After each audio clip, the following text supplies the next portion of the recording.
আমরা জগন্নাথপুর ও শান্তিগঞ্জ আসনের এমপি প্রার্থী ইয়াসিন খানের সমর্থনে আগামী জাতীয় সংসদ নির্বাচনের উপলক্ষে এমপি প্রার্থী সমর্থনে লিফলেট বিতরণ ও প্রচার পরবর্তী পথসভার আজকে সম্মানিত সভাপতি উপস্থিত উপজেলা জামাতের সম্মানিত আমির মৌলানা লুৎফুর রহমান, সেক্রেটারি আফজাল হুসাইন, পেশাজীবী সভাপতি কবিরুদ্দিন ভাই সহ যারা উপস্থিত আছেন, আসসালামু আলাইকুম রহমতুল্লাহি ওয়া বারাকাতুহু। আমরা প্রতিটি ঘরে ঘরে ইসলামের দাওয়াত পৌঁছে দেওয়ার জন্য এবং একটি কল্যাণমূলক রাষ্ট্র প্রতিষ্ঠা করার জন্য আমরা যে কাজ চালিয়ে যাচ্ছি, দেশবাসীকে আহ্বান করব। বারবার আমরা বিভিন্ন প্রার্থীকে ভোট দিয়েছি, বিভিন্ন প্রতীকে আমরা ভোট দিয়েছি। প্রতীকের প্রতি দায়বদ্ধ না থেকে আমরা জাতির কল্যাণের জন্য যারা কাজ করে তাদেরকে ভোট দেওয়ার আহ্বান জানিয়ে আমি আমার সংক্ষিপ্ত বক্তব্য শেষ করছি।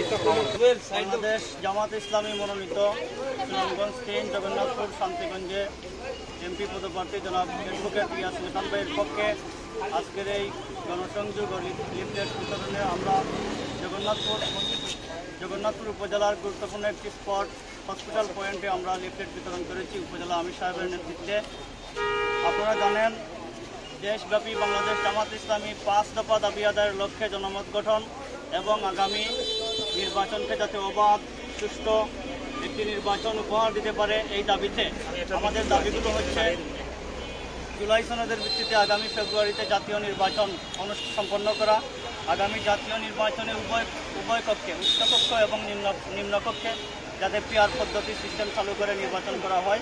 3 নম্বর দাবি হচ্ছে অবাধ সুষ্ঠু গ্রহণযোগ্য নির্বাচনের লক্ষ্যে সকলের জন্য একটি লেভেল প্লেয়িং ফিল্ড তৈরি করা। এটি হচ্ছে আমাদের 3 নম্বর দাবি। আমাদের 4 নম্বর দাবি হচ্ছে ফ্যাসিস্ট সরকারের সকল প্রকার জুলুম, নির্যাতনের এবং দুর্নীতির বিচার কার্যক্রম দৃশ্যমান করা। আমাদের 5ম দাবি হচ্ছে স্বৈরাচারের দূষর জাতীয় পার্টি এবং সদ্য দলের কার্যক্রম নিষিদ্ধ করা। এই 5 দফা দাবিতে বাংলাদেশ জামাত ইসলামী সারা দেশব্যাপী কর্মসূচি ঘোষণা করেছে।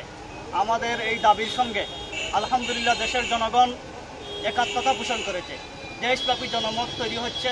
আগামী নির্বাচনের আগে আমাদের এই দাবি 5 দফা দাবি মেনে নিয়েই নির্বাচন দিতে হবে ইনশাআল্লাহ। এটা জামাত ইসলামীর দাবি নয়, এটা জনগণের দাবি, এটা বাংলাদেশের মানুষের দাবি। 5 আগস্টের গণ অভ্যুত্থানের দাবি হচ্ছে এটা। এদেশের মানুষ, এদেশের ছাত্র জনতা, এদেশের আপামর জনতা, কৃষক, শ্রমিক, এই বাংলাদেশ হবে সবার বাংলাদেশ।